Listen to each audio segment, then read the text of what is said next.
तुषारहार धवला या शुभ्रवस्त्रावृता या वीणावरदण्डमण्डितकरा या श्वेतपद्मासना या ब्रह्माच्युतशङ्करप्रभृतिवीरदेवै सदा वन्दिता सा मां पातु मीरा भगवती निःशेषजाड्यापहा।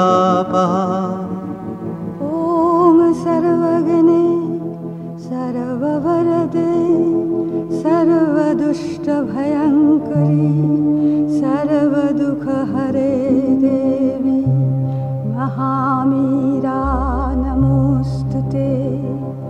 सिद्धिबुद्धिप्रदे देवी भुक्तिमुक्तिप्रदायिनी मन्त्रमूर्ते सदा देवी महामीरा नमोऽस्तुते। आद्यन्तरहिते देवी आद्यशक्ते महेश्वरी योगदे योगसम्भुते महामीरा नमोऽस्तुते महामीरा नमोऽस्तुते।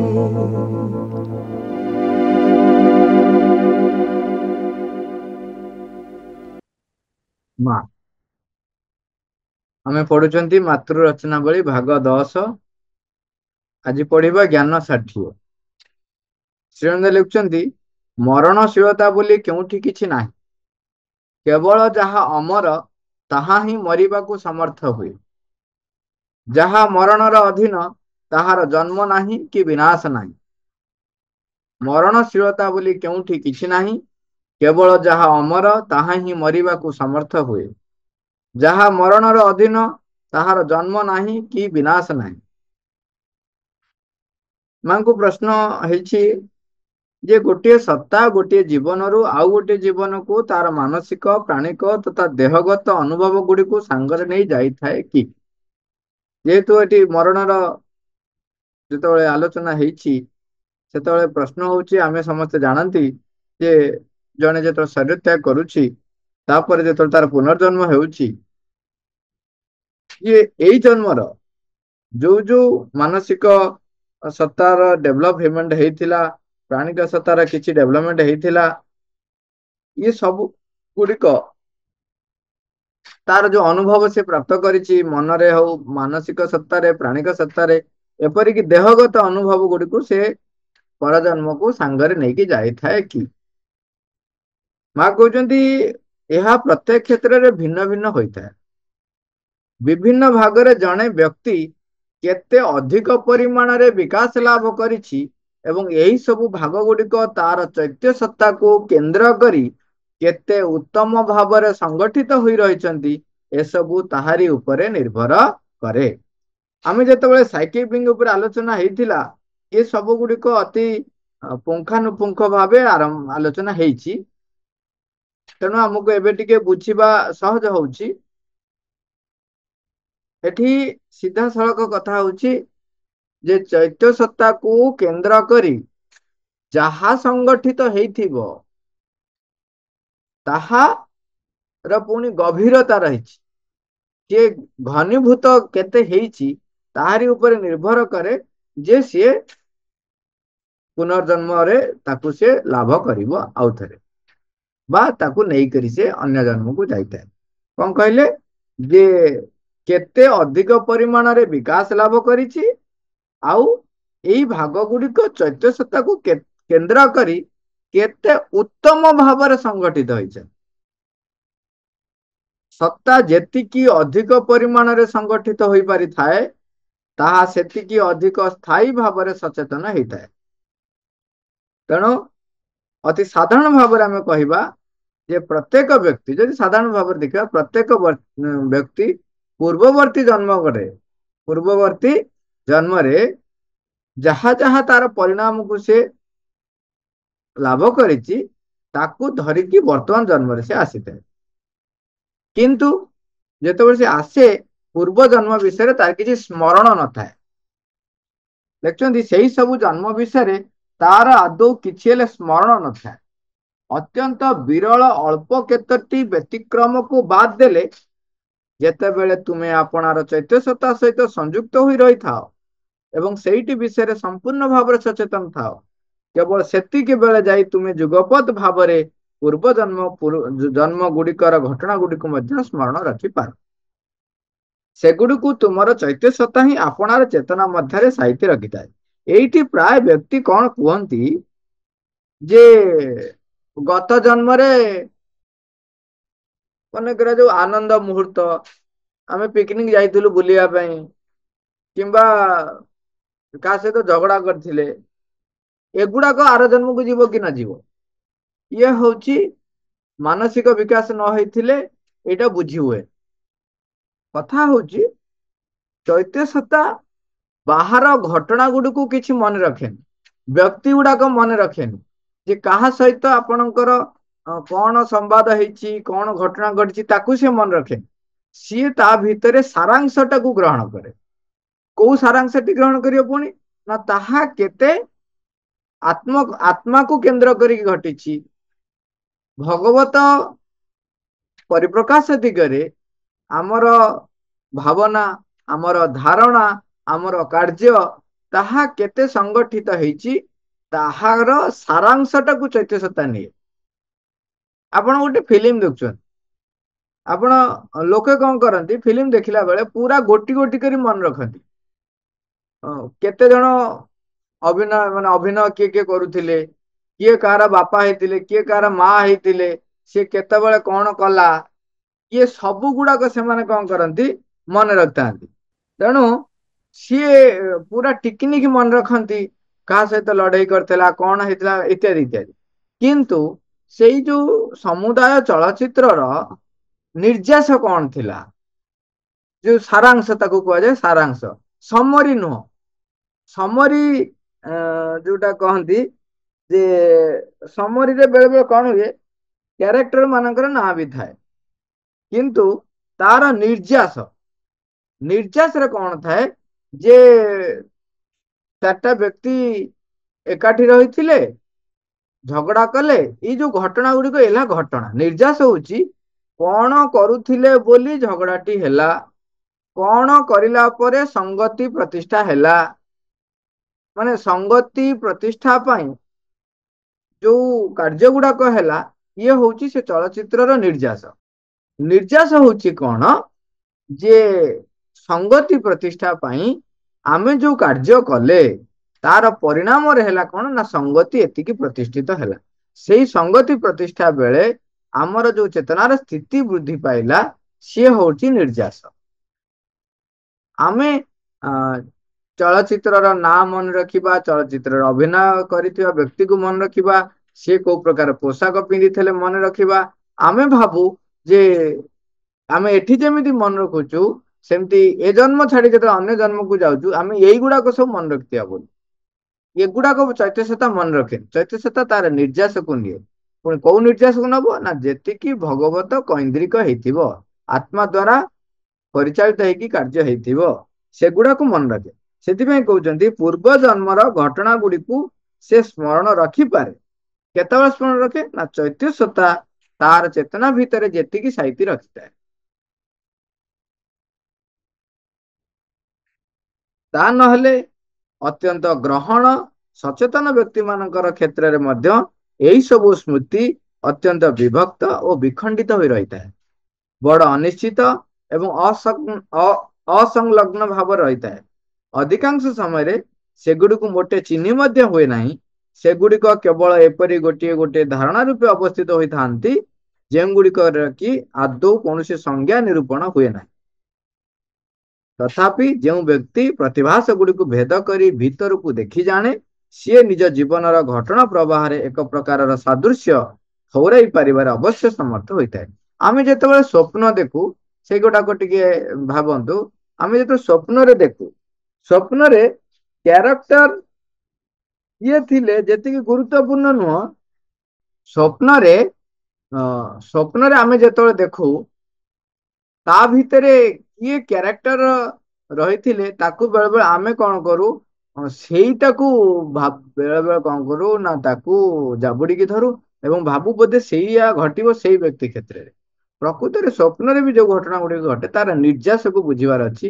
ତାର ଘଟଣାଟା କଣ ପାଇଁ ଘଟିଛି ବା କଣ କଣ ଘଟିଲା ତାର ମୂଳ କଥାଟାକୁ ଦେଖିବାକୁ ପଡେ। ସେଥିରେ ଧରାଯାଉ ଯେମିତିକି ଗୋଟେ କଥା କୁହାହେଲା ଯେ ଜଣେ ବ୍ୟକ୍ତି ଯୋଉ କହିଲେ ଯେ ସେ ସ୍ୱପ୍ନରେ ଦେଖୁଛନ୍ତି ଜଣେ ଗୋଟେ ନିଛାଟିଆ ଜାଗାରେ ସେ ଅଛନ୍ତି, ଗୋଟେ ବିରାଟ ବାଘଟେ ତାଙ୍କୁ ଆକ୍ରମଣ କରିବାକୁ ଗୋଡେଇଲା ଏବଂ ତାପରେ ସେ ସେଠୁ କଣ ହେଲେ ମାଙ୍କୁ ମନେ ପଡିଗଲା, ମାଙ୍କୁ ଡାକିଲେ। ସେଠୁ କଣ ହେଲା ନା ବାଘଟା ବିଲେଇ ହେଇଗଲା, ପୁରା ସାଇଜ ତାର ଛୋଟ ହେଇଗଲା, ସେ ପଳେଇଗଲା। ଓକେ, ଏଇଠି ଆମେ କ୍ୟାରେକ୍ଟର କୁ ଦେଖିକି ଯୋଉମାନେ ଭାବୁ କଣ ଭାବୁ ନା ବୋଧେ ମତେ କେତେବେଳେ ଗୋଟେ ବାଘ ଗୋଡେଇବ ଆଉ ମୁଁ ବାଘ କବଳରୁ ରକ୍ଷା ପାଇବି। ତାମାନେ ମତେ ମୋ ଜୀବନର କ୍ଷେତ୍ରରେ ବାଘ ଗୋଡେଇବ ଏବଂ ଘଟିବ। ପ୍ରକୃତରେ ସେଠି ନିର୍ଯାସ କଣ? ବାଘ ହଉଛି ସେଠି ପ୍ରାଣିକ ସତ୍ତା, ଗୋଟେ ପ୍ରାଣ ସତ୍ତା ଯିଏ କି କଣ କରୁଛି ନା ମତେ କବଳିତ କରିବାକୁ ଚେଷ୍ଟା କରୁଥିଲା। ତାମାନେ ମୋ ଭିତରେ ଯୋଉ ପ୍ରାଣିକ ଗତି ସ୍ପନ୍ଦନ ରହିଛି ଇଏ ହଉଛି ତାର ଭିତର ନିର୍ଯାସଟା ଯୋଉଟା କି ଆମେ ଗ୍ରହଣ କରିବା କଥା।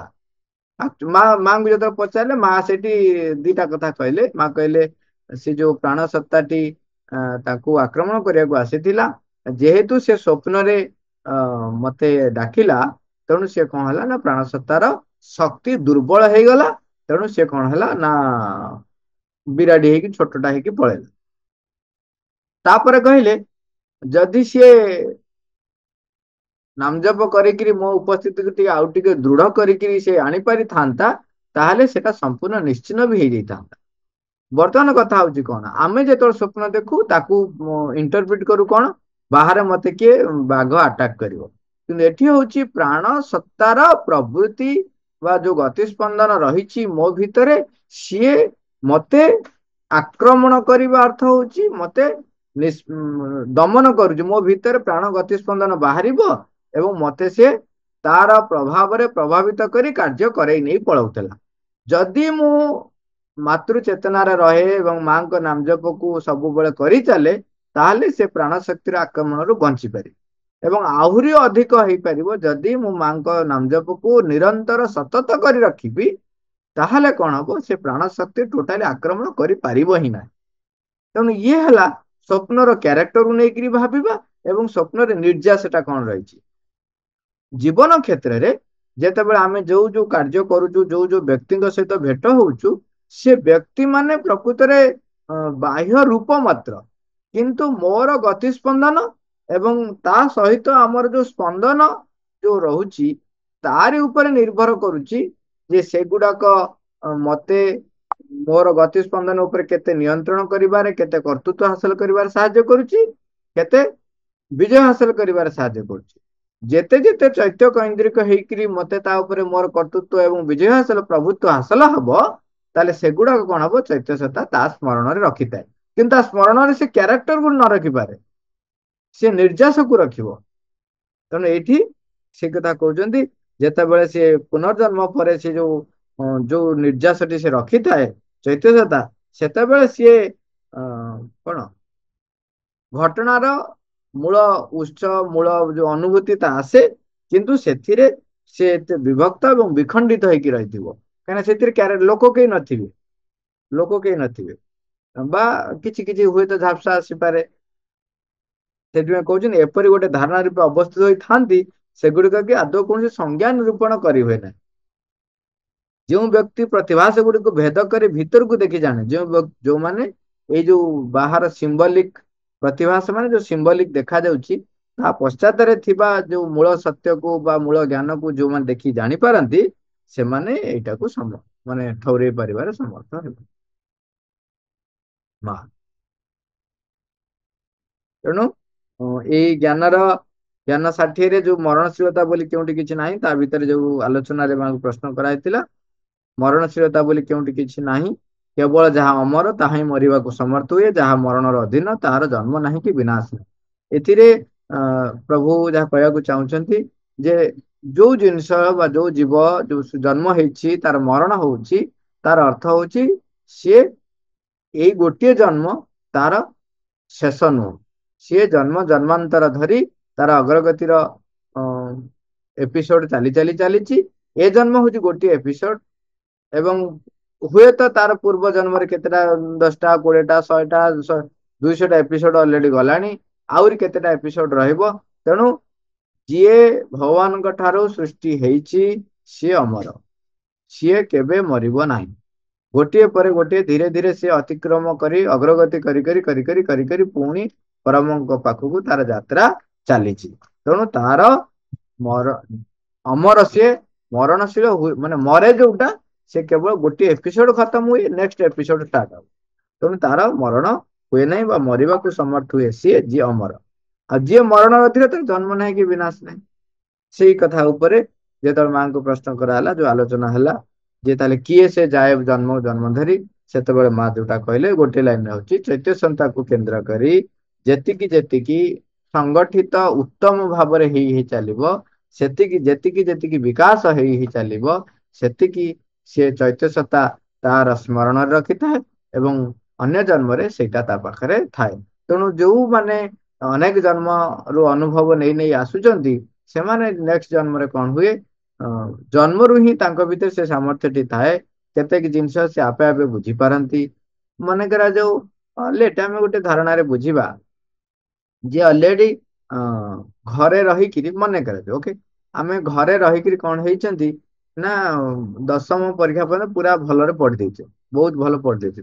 ବର୍ତ୍ତମାନ ଆସିଲେ ଫାଷ୍ଟ କ୍ଲାସ 1ରେ ଆମେ ବସିଲେ, ତେଣୁ କ୍ଲାସ 1 ପାଠ ଗୁଡା ମତେ ସହଜ ସହଜ ଲାଗିବ, ମୁଁ କରି କରି ଆରାମସେ କରି କରି ଚାଲିଲି। ତେଣୁ ସେତେବେଳେ ତାମାନେ ଜନ୍ମ କ୍ଷେତ୍ରରେ ମୁଁ ଜନ୍ମ ନେଇଛି ଏ ବର୍ଷ, କିନ୍ତୁ ଅଲରେଡି ମୁଁ 10ଟା ଜନ୍ମର ମୋର ଅନୁଭୂତି ମୋ ପାଖରେ ରହିଛି। ତେଣୁ ଏବେ ମୁଁ ଯୋଉ ଘଟଣା ଗୁଡ଼ିକୁ ସମ୍ମୁଖୀନ ହେବି, ତାକୁ ମୁଁ ବିଜ୍ଞତାର ସହିତ ସମ୍ମୁଖୀନ ହେବି। ହଁ, ଯଦି ଚୈତ୍ୟ କୈନ୍ଦ୍ରିକ ହେଇକି ମୁଁ ଅନୁଭବ ନେଇ ଆସିଛି, ତାହେଲେ ମୋ କାମ ଗୁଡାକ ମଧ୍ୟ ଏବେ ବି ମୋର ବିକାଶ ପାଇଁ, ମୋର ଅଗ୍ରଗତି ପାଇଁ ଗୋଟେ ପଥ ପ୍ରଦର୍ଶକ ହବ ବା ସହାୟକ ଭାବରେ ମୁଁ ତାକୁ ଗ୍ରହଣ କରି ତାକୁ ସବୁବେଳେ ସମ୍ମୁଖୀନ ହେବି। ନହେଲେ ସବୁବେଳେ ଅଭିଯୋଗ କରିବି, ଭାଗ୍ୟକୁ ନିନ୍ଦିବି, ଅଭିଯୋଗ କରିବି, ତା ଦୋଷ ଦେବି, ଆ ଦୋଷ ଦେବି, ଭଗବାନଙ୍କ ଦୋଷ ଦେବି, ନା ଏମିତି ହିଁ ହେଇ ହେଇ ଚାଲିବ। ଯଦି ଅଗ୍ରଗତି ହେଇଥିବ, ତାହେଲେ ମୁଁ ସବୁ ଭିତରେ ନିଜକୁ ଶିଖି ଶିଖି ଶିଖି ଶିଖି ଧୀରେ ଧୀରେ ଧୀରେ ଧୀରେ ଅଗ୍ରଗତି କରି ଚାଲିବି।